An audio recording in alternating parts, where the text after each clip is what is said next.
This week we've released a functional movement for swimming course, which has been put together by Carl Reeder. And in this course, Carl goes through some of the most important exercises that as a swimmer, you'd likely want to include as part of your strength training.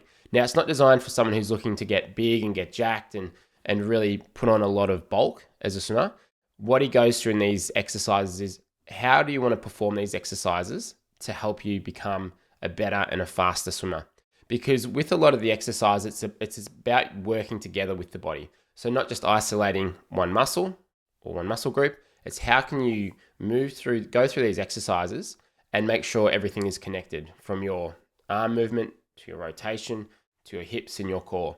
Because with swimming, it's very much about being connected and connecting those things up as opposed to just using your arms or just using your legs. So in this course, he goes through some of those exercises and how to perform them that will translate in a way to your swimming. So in this video, I want to show you just a couple of snippets from that course.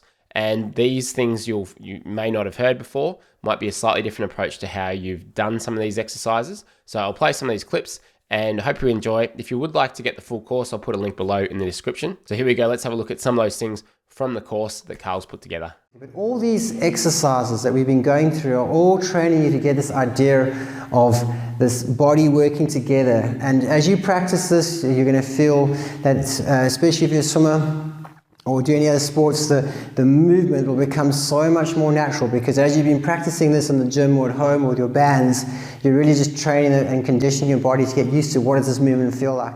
The point of this video is not to go through the actual TheraBand exercises, but just how to use your core. So if you take a basic exercise like a lat pull back like this, or you're pulling back like this, very often the focus is on pulling from the lat muscle and the shoulder muscles working really hard.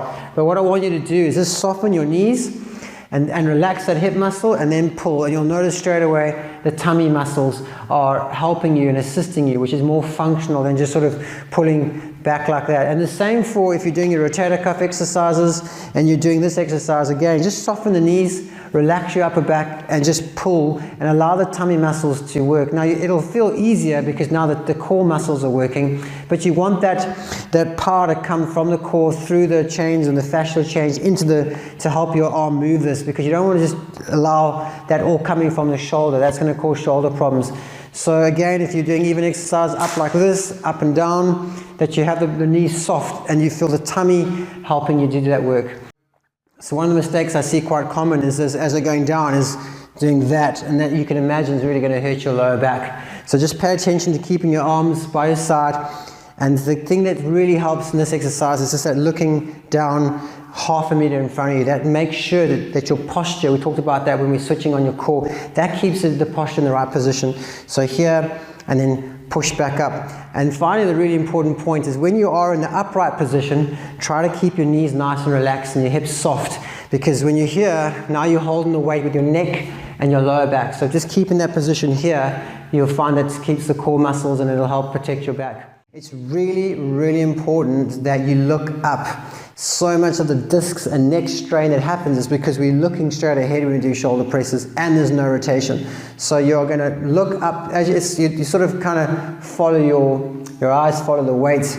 So it looks like this, and again you'll see that my body is rotating, but it's also side bending as I reach up. And that generates all the power in the core muscles to help the shoulders to move, but also it puts the shoulder in a good plane and position, and the shoulder and the scapula, for those of you who are familiar, the big bone in the back here, your wings, scapular wings, they are in the right position when you do that.